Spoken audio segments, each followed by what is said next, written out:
ফের তাজপুর সমুদ্র সৈকতে অবৈধ নির্মাণের অভিযোগ, নির্মাণকারীদের বাধা বনকর্মীদের।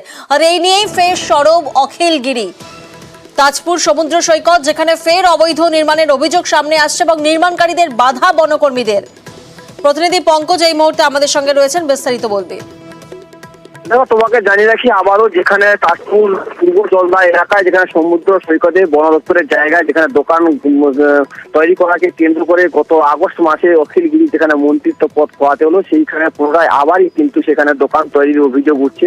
যেখানে বন দপ্তরের কর্মীরা বাধা দিলেও তারা শুনছেন না, সেখানে দোকান তৈরি করছে। তবে এবারে অখিলগিরি যেখানে মন্তব্য করছেন, যেখানে অখিলগিরি যেখানে রামনগর বিধানসভার বিধায়ক অখিলগিরি যেখানে মন্তব্য করছে, যেখানে দোকান তৈরি হচ্ছে সেখানে কোনো বন দপ্তরের জায়গা না, তবে এটা সমুদ্রের জায়গা। সেক্ষেত্রে সেই জায়গাকে কেন্দ্র করে এই বন দপ্তরের কর্মীরা কিন্তু বারবার কিন্তু প্রশাসনকে জানিয়ে আসছে, যেখানে ব্লক বিডিও এবং অর্সিকে জানিয়েছেন, এসডিওকে জানিয়েছে, তবে কোনো সুরাহা হয়নি। তারা বারবার প্রতিবাদ করলেও কোনো কথা শুনছেন না, এমনটাই জানিয়েছেন বন দপ্তরের কর্মীরা। সেক্ষেত্রে আবারও পুনরায় দেখা গেল যে বন দপ্তরের জায়গায় দোকান তৈরির ঘটনাকে কেন্দ্র করে যথেষ্টই কিন্তু চাঞ্চল্য ছড়িয়েছে এই সমুদ্র সৈকত যেখানে তাজপুর পূর্ব জলদা এলাকায়। আমরা বেড়াখানা তাজপুরে এসেছিলাম, সেখানে এসে আমরা দেখতে পাই যে নতুন করে কিছু খুঁটি মানে অস্থায়ী নির্মাণ করার উদ্দেশ্যে আমাদের ফরেস্ট ল্যান্ডের মধ্যে আমাদের স্টাফরা দেখতে পাই, তখন আমরা ওখানে বাধা দিই। নির্মাণকারীদের বাধা বনকর্মীদের, আর এই নিয়েই ফের সরব অখিলগিরি।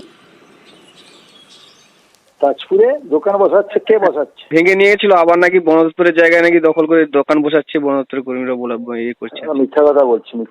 ওটা বন দপ্তরে না, সমুদ্রের ধারে যেখানে পাথর পড়ছে, হ্যাঁ, তারা কোনটা সেই জায়গাটা করছে, ওটা বন দপ্তরের জায়গা না। তবে এই প্রথম নয়, আমরা জানি যে গত 3রা আগস্ট তাজপুরে বেআইনি দখলদার হটাতে গিয়ে কারামন্ত্রীর বাধার মুখে পড়ে বন দপ্তরের আধিকারিকরা। বন দপ্তরের মহিলা অফিসারকে রীতিমতো হুমকি দেওয়ার অভিযোগে কারামন্ত্রিত্ব পদও খোয়াতে হয় অখিলগিরিকে। আপনি সবাইকে নিয়ে চলুন, বেশি দিন থাকতে পারবেন না, আপনার আয়ু 7-8 দিন 10 দিন। আমি আপনাকে বলছি যে বিট অফিসার আমি জানি ফরেস্টের কি কাজ হয়, কত বড় দুর্নীতি আমরা সব জানি।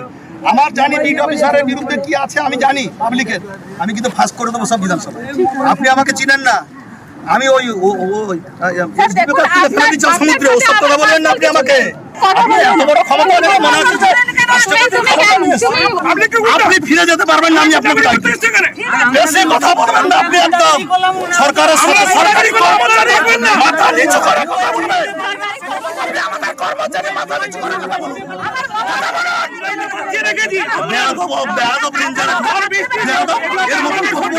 জানোয়ার কত বড় জানোয়ার